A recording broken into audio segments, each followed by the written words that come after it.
Yeah, here we go. The year is now coming to a close. So now it's time to reflect upon what has come before. And wait, no. And now it's time to anticipate what is going to happen next. Is what I meant to say. Because this is the 20 most anticipated movies of 2026. So 20 movies that someone is most excited that Charles Papadopoulos is excited for. This is on MovieWeb. It's 2026. Is set to be an enormous year for the box office, with several massive franchises, installments, and other individual blockbusters. 2 years after Christopher Nolan's Oscar win for Oppenheimer, the filmmaker is back with another massive ensemble epic, preparing his fan base from summer at the cinema. Isn't that crazy that nowadays that directors have fan bases? I know it used to be like celebrities and stuff, but now there's like directors. I guess some of them were back in the day, but nowadays it seems like there's more like fans of directors than of celebrities, of actors. Hey, where was I? Here's summer cinema. DC follows up with the success of Superman with multiple new films. Can you really call that a success, really? Because it kind of was a financial flop. And it also was stupid. And it should not have been made. At least not with James Gunn. Success of Superman with multiple new films. And Marvel returns with its biggest titles, hoping to end its streak of mediocrity. Oh, I wouldn't call that mediocrity. That word is not harsh enough for what they were spewing out for the past decade or so. There are several other unique cinematic events to look forward to, such as Tom Cruise's return to dramatic film roles. Oh, he's going to do more drama than action. Alright, okay, I'm interested. Let's see what he's got. Ben Affleck and Matt Damon's screen reunion. Again. And a long... What's that? Well, what movie is that? Doesn't say. And the long-awaited release of Coyote... Do you say Coyote or Coyote? Coyote vs. Acme. A movie that was previously shelved by Warner Bros. Discovery. Aaron Sorkin has followed up to the social network on the way... shocking everyone in the film world, and the acclaimed TV series Peaky Blinders will wrap up with a Netflix original movie. All things considered, I'm looking forward to spending a solid portion of this year sitting in theaters. Well, good for you, Charles Papadopoulos. I am not, because I no longer have faith in the creators of today. Okay, The Rip. I've not heard of this. January 16th. See, that does not bode well, but it's coming out in January.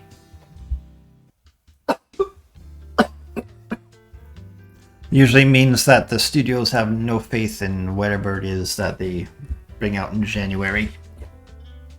If you know the meme from Red Letter Media. Excuse me. Yeah.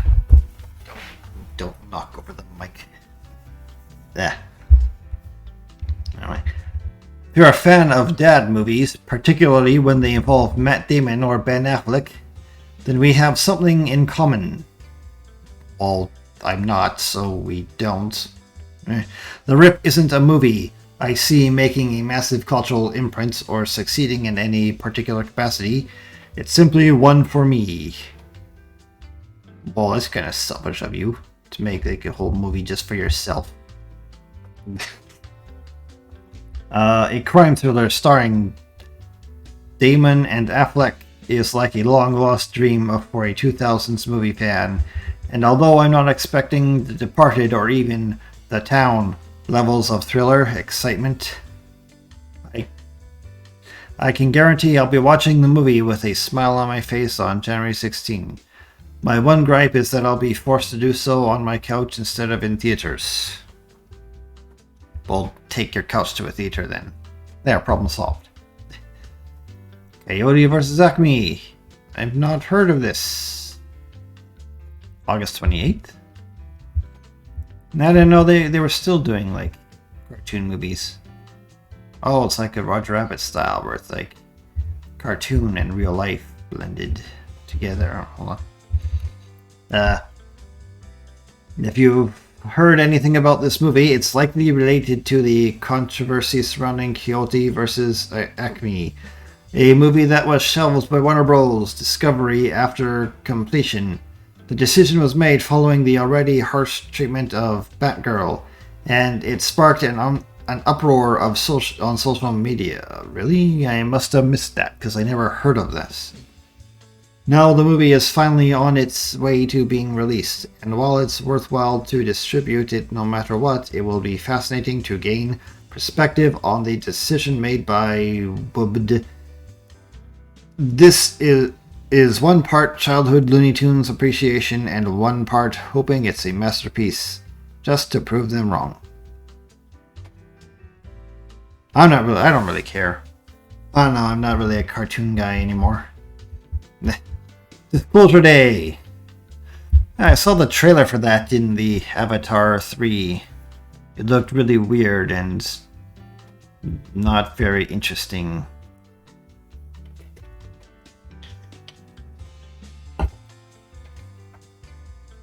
June 12th. While I'll admit...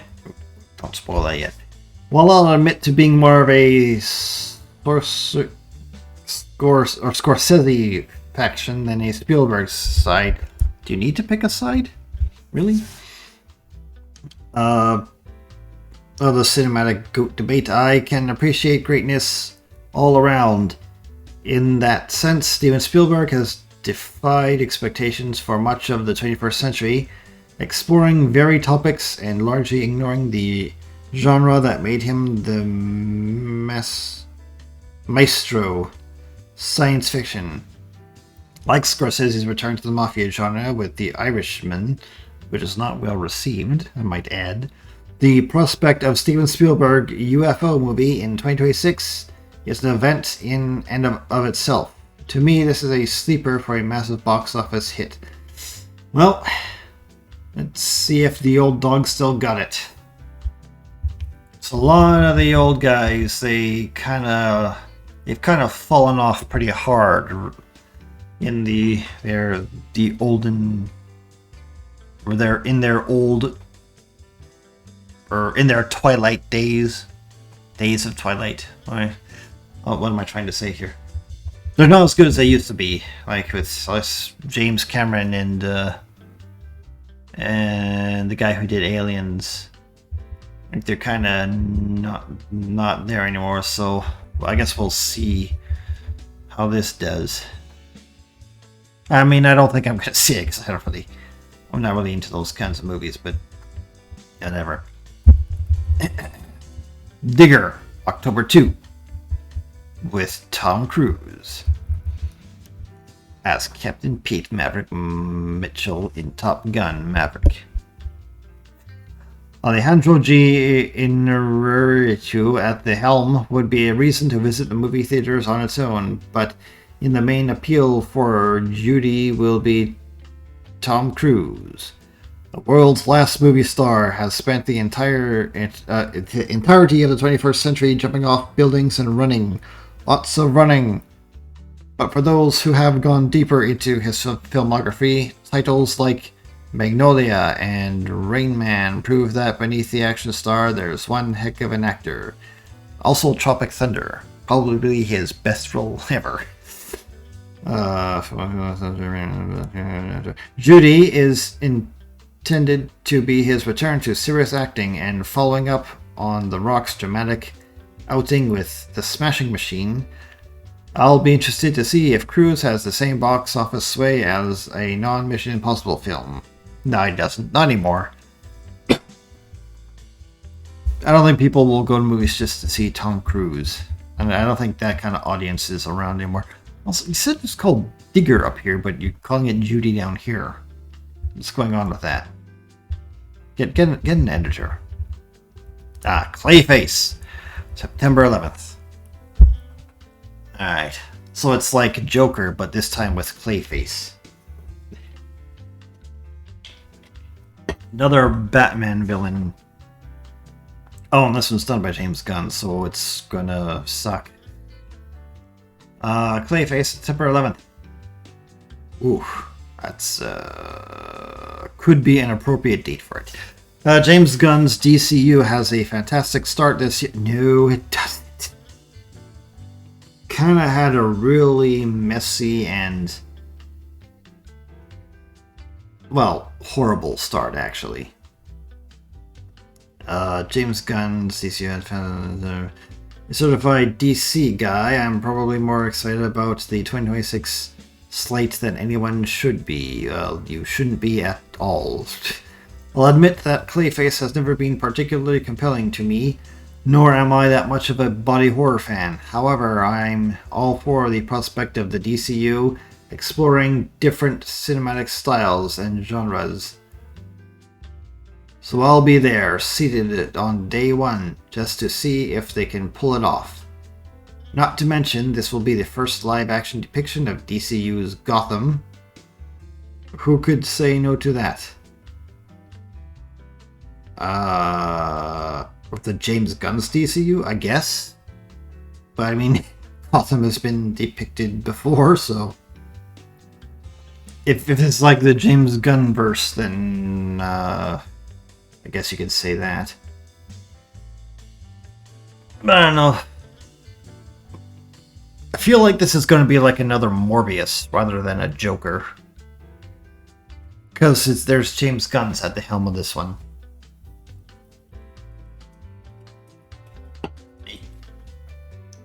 I'm gonna guess right now. It's gonna be about a group of misfits who have to come together to save the world. Yeah. There's gonna be other characters in it. It's not gonna be about Clayface. I'm calling it now. What's it? The Legend of Aang, The Last Airbender, huh? I haven't heard of this. October 9th. What is this? I have not heard of this.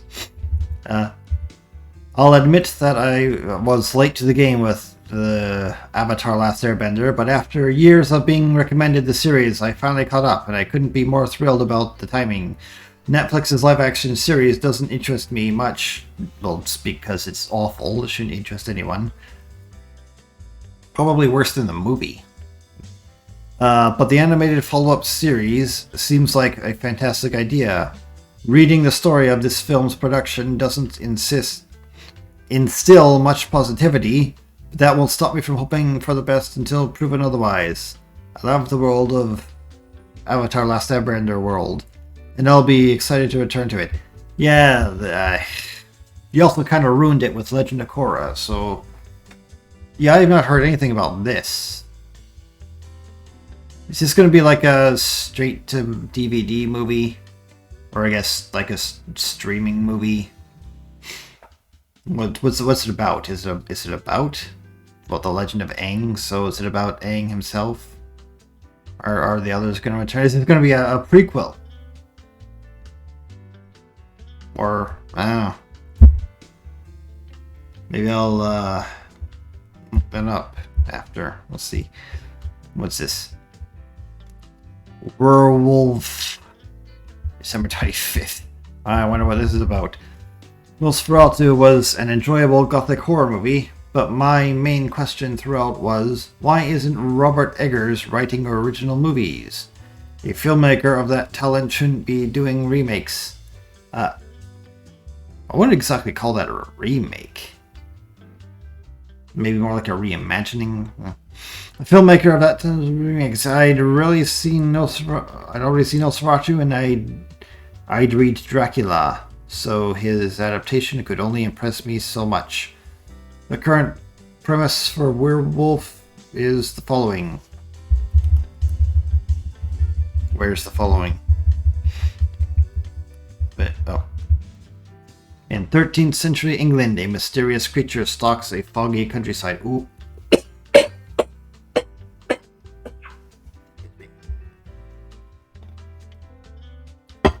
Sorry.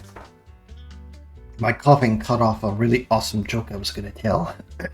Start again. In 13th century, a mysterious creature stalks a foggy countryside. Ooh, I wonder what that could be. Get it? Because it's called werewolf. And it says something, a creature is stalking the countryside. And it's just like a werewolf. See, that was the awesome joke that was cut off. Yeah. Wasn't that worth it? Yeah. Local folklore becomes a terrifying reality for the villagers. Okay. So every horror movie ever made ever? Okay. It might not sound like much, but the vague and mystical log line is enough to ensnare my interest. Well, you are easily impressed, fella.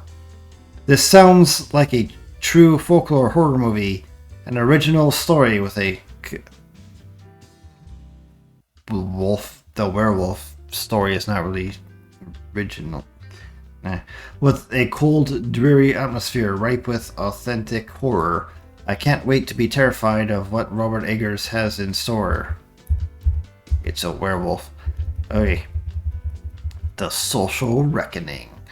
October 9th, the sequel to The Social Network. Ooh.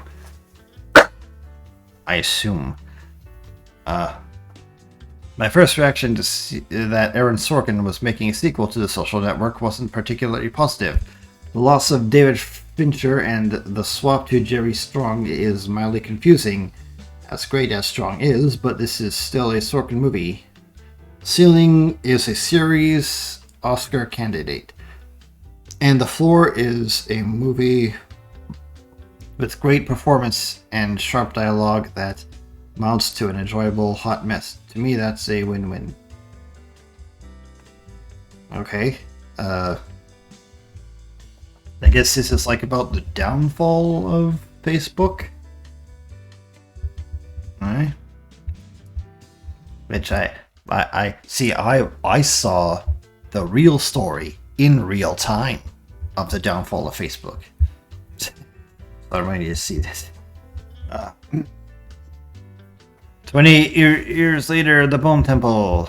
I didn't see that movie. It did not look good. And it did not have good reviews.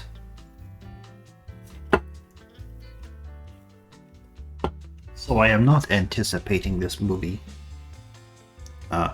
Frankly, I'm shocked that we're getting another 28 Days Later movie so quickly. While the ending of 28 Years Later was undoubtedly controversial and relied on a particularly British pop culture reference, I honestly enjoyed the experience of a bizarre, confusing finish. But if Alex Garland says the show must go on, then so be it. I'll be ready for the charming Ralph Fiennes and the supposed return of Cillian Murphy. I don't really care, so okay, there you go. For all the 28 Years Later fans. All 4 of you.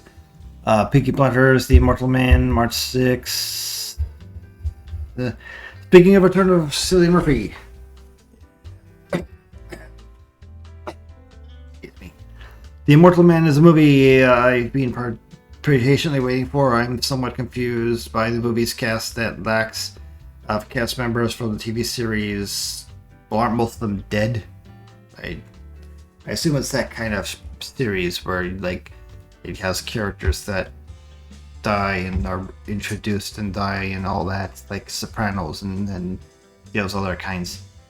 But when Tommy Shelby says, "Watch this movie," I watched this movie. Similar to, well, did he say I will watch this movie? Did the character Tommy Shelby reach through the screen, grab you by the neck, and say, "Watch this movie"? Because if not, then I think you're good. I don't think you need to. Similar to 20 Years Later, I actually really loved the ending of Peaky Blinders as a TV series, and I'm hoping the conclusive movie won't detract from that. Also, if it's going to end with a movie, There better be a theatrical release. Meh. And The Bride, March 6th. After being slightly underwhelmed by Guillermo del Toro's Frankenstein, I'm hoping... Oh, is this supposed to be like Bride of Frankenstein? I'm hoping Maggie Gyllenhaal's more irregular, ambitious approach to the Mary Shelley's novel will offer a bit more flavor. Jessie Buckley, likely around the time of her first Oscar win for Hamnet. The Christian Bale make for an excellent duo, and the original Bride of Frankenstein is one of my all-time favorite movies. So I'm on board with this one. There's also an aspect of morbid curiosity at play here, as apparently the movie performed terribly with test screenings earlier this year. Oh good, that means it's going to be great. I guess. So yeah, there you go. The Bride of Frankenstein, March 6th. We're almost done here. Narnia, another Narnia movie? The Magical Nephew. What did the last Narnia movie do? How well did the last Narnia movie do? Because there hasn't been a Narnia movie for ages. Greta Gerwig's first movie after Bride has seemed like a strange choice since it was first announced. But that's almost why it intrigues me so much, given the decision to begin her new Narnia series with the Magician's Nephew, the never-before adapted novel that comes later in the series but earlier in its chronology than Lion, the Witch, and the Wardrobe, so it's a prequel.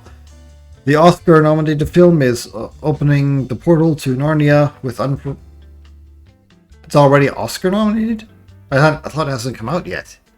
It's supposed to be in 2026. Well, I guess it doesn't need to come out yet to be Oscar-nominated because they've already... The bribes have changed hands already, so there you go. The opening portal to Narnia, familiar, exciting ground. I personally can't wait to see how she depicts the euphorically dreamlike quality to Lewis's writing that she once referred to. Sunrise on the Reaping. Second, I'm gonna make sure that I'm still alive. I am still alive. Okay. Okay. Sunrise on the Reaping. I never had. I don't really care. Wait. What is that? Probably won't be my favorite movie of the year by any means, but that won't stop it from being a fun theater experience. While I'm only a casual fan of the Hunger Games franchise, there's something exciting about seeing the new actors take on younger versions of previously established. I'm already bored. I'm bored of Hunger Games. I was slightly intrigued when I looked at this picture because it kind of looked like something from like an old 70s sci-fi movie. But no, it turns out it's just Hunger Games. Okay. Mandalorian and Grogu. Okay, may as well do this.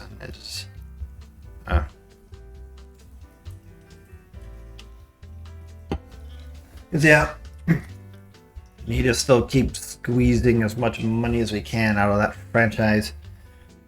Star Wars, Star Wars, Star Wars. Where does one even begin talking about the last decade of this franchise? You don't begin at all. You just let's kind of why don't we just skip over it? After Disney's tremendous win with The Force Awakens, would you call it a win, really? I say it's more like a speculative. What's the word?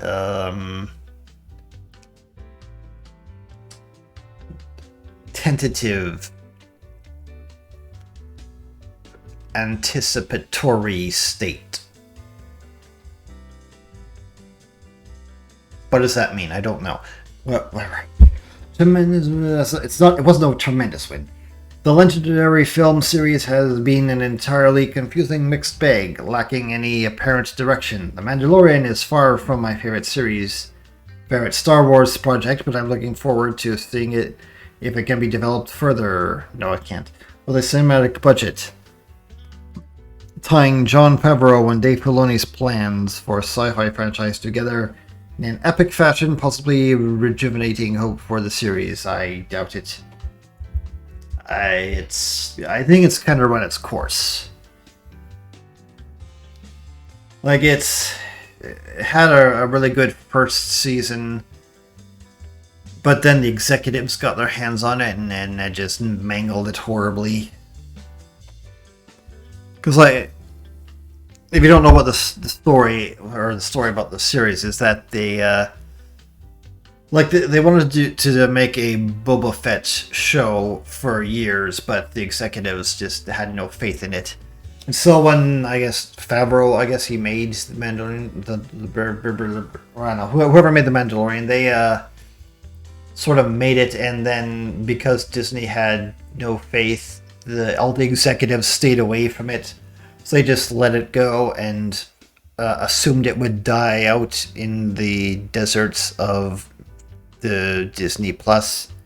But instead, it got really popular, and so for the second season, that's when the executives turned their attention to it. They started like tearing it up and mangling and just injecting it with weird things and beating its carcass. Yeah, it got really bad after the first season.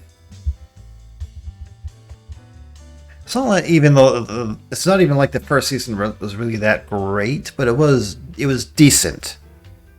It was good enough to be entertaining, but then it got torn apart, and that's sad because they could have just left it alone and maybe it could have became something.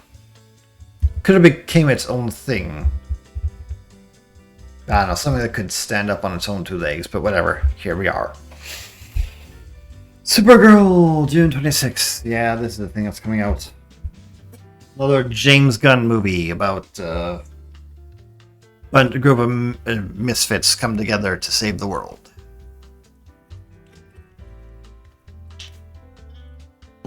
Whatever. While I'll admit to some reluctant following the first trailer for Supergirl, primarily due to how much I love the Woman of Tomorrow comic, I'm still holding out hope for this movie. If Millie Alcock's cameo in Superman taught us anything, it's that she's perfect for this character. No, what are you talking about? Like that character was not Supergirl. That was James Gunn's take on what he wants Supergirl to be. But I mean, like, I guess Millie Alcock is fine. Is a fine choice for the role to depict Supergirl, but like she has the look for it. But the character. Like, James Gunn is going to be the problem here. He's going to want to have the character be much different from what she actually is for his movie. And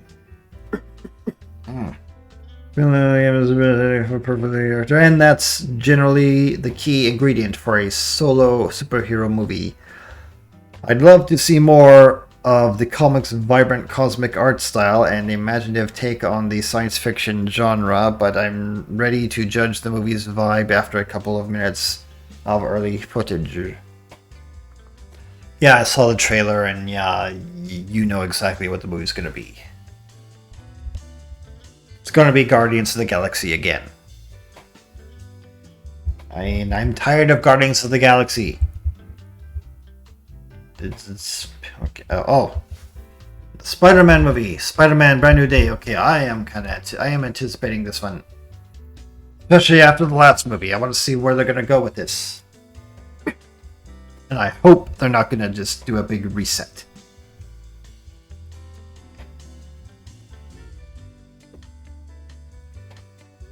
Alright, where am I? The continuation of Tom Holland's solo Spider-Man series is one of Marvel's biggest projects in years, and a rare multiverse saga installment that will actually be continuing stories, not just establishing new ones. Finally seeing the Hulk return in full capacity after years. Does anybody really care about the Hulk? And bringing the Punisher to the big screen for the first time. See, yeah, are two enormous achievements, but it can't be understated how integral it is for Marvel to explore a continued storyline, bringing fresh developments to characters who have been around for years. People care about Peter, MJ, and Ned, and that emotional core will find many of the boxes left unchecked by last year's Fantastic Four. Yeah, the Punisher. I don't know if that one's got, like, the Netflix Punisher is supposed to be in this movie. I don't think that's going to mesh very well with the MCU. Like, they are kind of different shades. Like, the Punisher is far, far more dark. I don't know if that's going to work in, like, he can't really be the same character in Spider-Man that he is in his series, or the Daredevil series, the Netflix Daredevil series. So yeah, I guess we'll see. But yeah, I don't know. I like Spider-Man.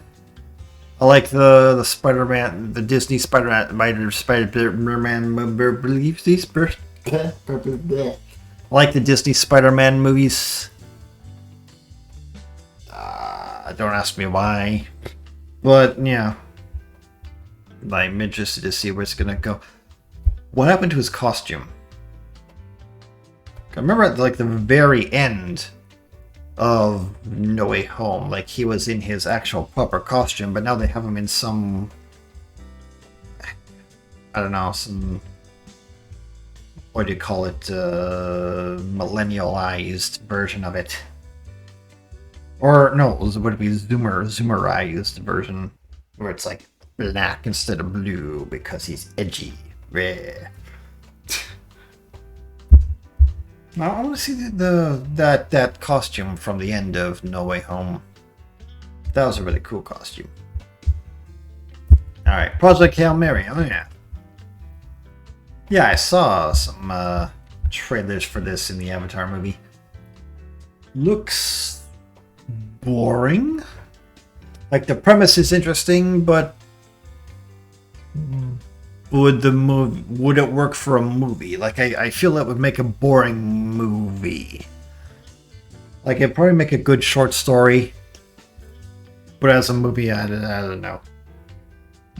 Project Hail Mary is a 2026 movie being billed as the next The Martian. Oh, well, there's your answer then.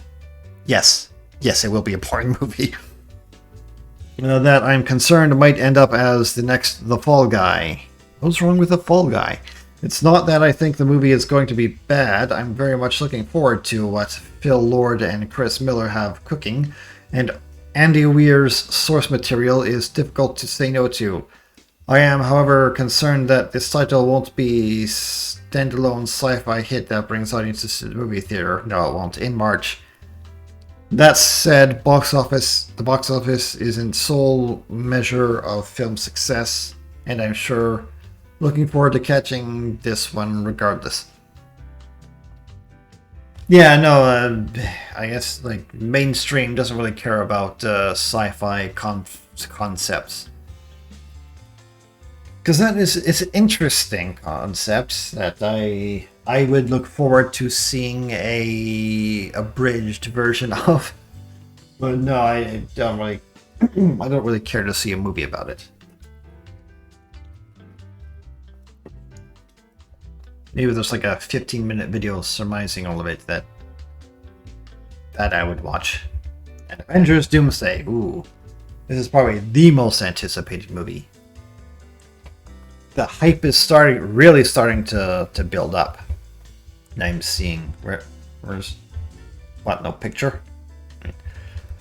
Anticipation for Avengers Doomsday is building up, with the only possible outcome for the project seem to be the next Endgame or an epic mess. Yeah, it seems to be getting up there. I don't know if it's exactly the same as Endgame, the anticipation for Endgame, but it's getting up there.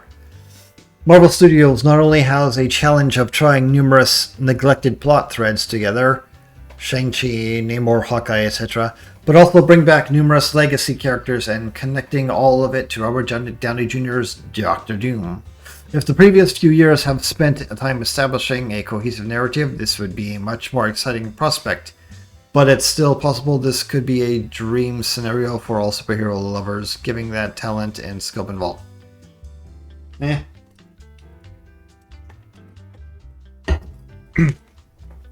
I don't know, I haven't really heard a thing about it, other than just what cameos are going to be in there. Yeah. I guess I'll see it. Well, I'm waiting for more. Maybe they'll show something that will get me excited eventually. Maybe, but still, this is like Disney Marvel, so it's whatever they end up with is probably going to be very bad. Dune Part 3. How many more do we have here? Dune Part 3. It's starting to fade. Well, not yet, but okay. Dune Part 3 will likely be demolished by Avengers Doomsday at the box office. Yeah, most likely. That's why did you do that? Why are you putting it at the same time as Doomsday? I don't know why. But for the insane people like me who would love to spend 7 hours in a theater watching back-to-back blockbusters with every actor in Hollywood in them, this is a more exciting. Dune Messiah is a phenomenal novel, and it lacks the Hollywood in theme. It lacks the grandeur of the first book. I cannot read. I believe audiences who love the second film will experience something both unexpected and fulfilling in the third installment, with a blockbuster epic that provides entertainment and illicit thoughts. Yeah, I saw the first two Dunes, and yeah, they're okay. Yeah, so I guess this might also be okay. Yeah. Oh yeah, and the Odyssey. I don't have any more. I think that's it. Okay. After Oppenheimer's $1 billion box office achievement and award success, audiences are now on the Christopher Nolan train, with more hype than ever. The only way to get more epic than Oppenheimer is to return to the story that at the core of all epics, the ancient Greek literature of the Odyssey. This becomes the movie of the year, as many expected to be. Christopher Nolan will be embarking on his own historical odyssey, making a run for the title of Hollywood's GOAT blockbuster filmmaker. Well, good for him. Again, yeah, I saw the trailer. Okay, not really excited. I suppose I'll have to. I'll have to do a review of it anyway. Well, we'll see. I'm not exactly excited. We'll see when it comes out. And yeah, that's 20 of the most anticipated movies of 2026. What are you most anticipating?